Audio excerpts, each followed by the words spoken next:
My name is Susan Moe. Welcome to the Ascended Presence channel.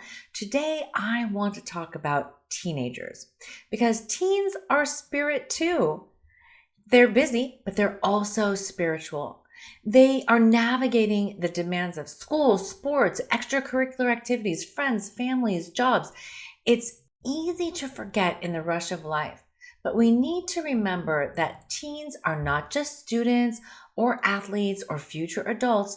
They are and always will be eternal souls.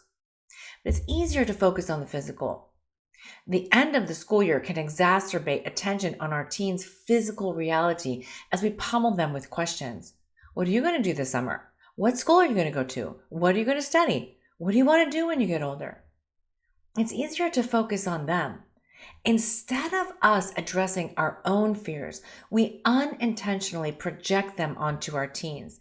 We're future tripping. Will they get a good education? Will they be able to get a good job? Will they be able to support themselves? Will they make good friends, aka good influences? Will they be safe? And on and on and on and on. Teens are not stupid. Teens are smart. So while they may show indifference, they pick up emotions like antenna to radio waves.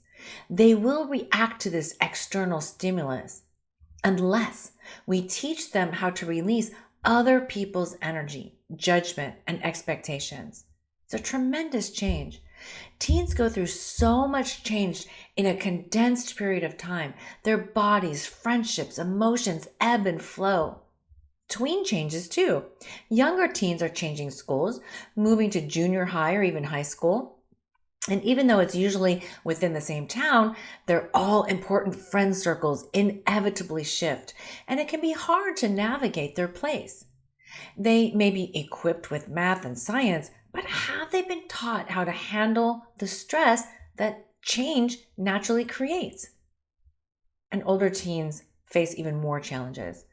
It's even more challenge for them because they have breakups cause havoc, friendships morph, adulthood looms, family relations may be strained as teens try to assert more independence while they're still constrained financially and emotionally. The comparison trap during spring is brutal as proud parents share their online university acceptance videos or pictures of their smiling student invariably donning a sweatshirt emblazoned with some fancy university logo. But even kids headed to big name, impressive schools may be feeling some imposter syndrome, wondering if they can keep up, live on their own, find their way in a new city. And teens going to less well-known schools or those staying local or are on the non-college path may be experiencing disappointment or feelings of less than. Comfort zones are crumbling for all of them. So spiritual support is critical for teens. During this transitional time, we forget that the teens in our lives are actually spirit. To help you put this into perspective, think back to when your teen was a baby, and then a toddler, and then a grade schooler. Their body keeps growing and changing, but they are still the same soul. Some teens I work with are more evolved souls than even their parents. Perhaps their mother-child soul contract was for the child to help heal their family's generational trauma. And if we only focus on our child's age or grade, we miss the lessons their soul is trying to impart upon us. If we focus on the physical body of our teen, we reinforce the matrix. That education, wealth, success, the right way of thinking, doing, believing, behaving are worth sacrificing our intuition, which may say otherwise. So energy management tools for teens. I remember when I took my very first grounding class. I knew with every fiber of my being that I wanted to teach the tools I was learning to kids. These skills were life-changing for me as an adult, so I can only imagine how they would have helped me navigate the tumultuous teen and early adult years with more grace and ease. So what are energy management tools again? We could all benefit from learning how to manage our energy, but especially teens. When we teach them about energy, we give them sovereignty over their own well-being. getting pressured for sex or to drink or use drugs, to own clear boundaries guilt-free, or you want to break up with your boyfriend, but he's nice and hasn't done anything wrong. Release your fear around hurting someone else's feelings. Siblings irritating you, recognize them as spiritual beings. Don't want to disappoint your parents. Differentiate whose life you're actually living, yours or theirs. Scared about the future and all of these changes at once in your life? Learn how to cultivate your own well-being despite external circumstances. Made a mistake? How to forgive yourself instead of bullying yourself. Psychic work with teens. This is the time of year where I tend to work with teens the most.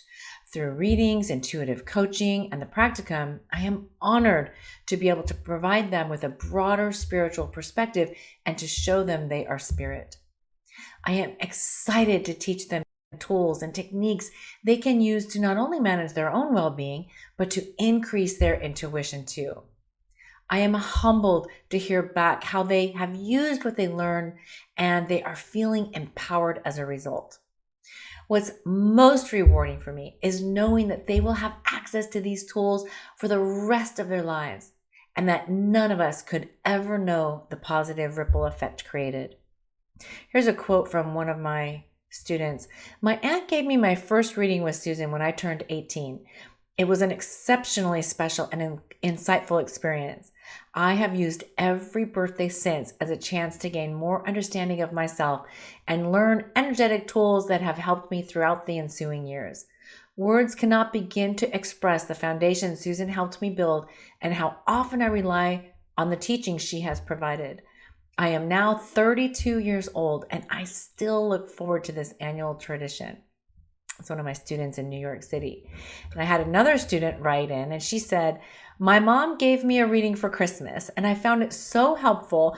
I booked and paid for my own follow-up coaching session. Thank you, Susan. That was from one of my students in San Diego. So parents and teens together. Whenever someone joins the practicum or the grounding class, I encourage them to do the sessions with their kids. Their teens might be shy at first. They might say, it doesn't make a difference. But a few months later, they'll likely bring up a situation where they used the tools. It's an easy way to bond with our kids. So you can join the practicum or the grounding class and get instant access. Whenever someone joins the practicum or the grounding and energy management class, I encourage them to do the sessions together with their kids.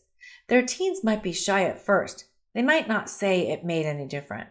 A few months later, they'll likely bring up a situation where they used the tools. It's an easy way to bond with our kids. So take the grounding class today and see what it can do for you, your kids, your teenagers.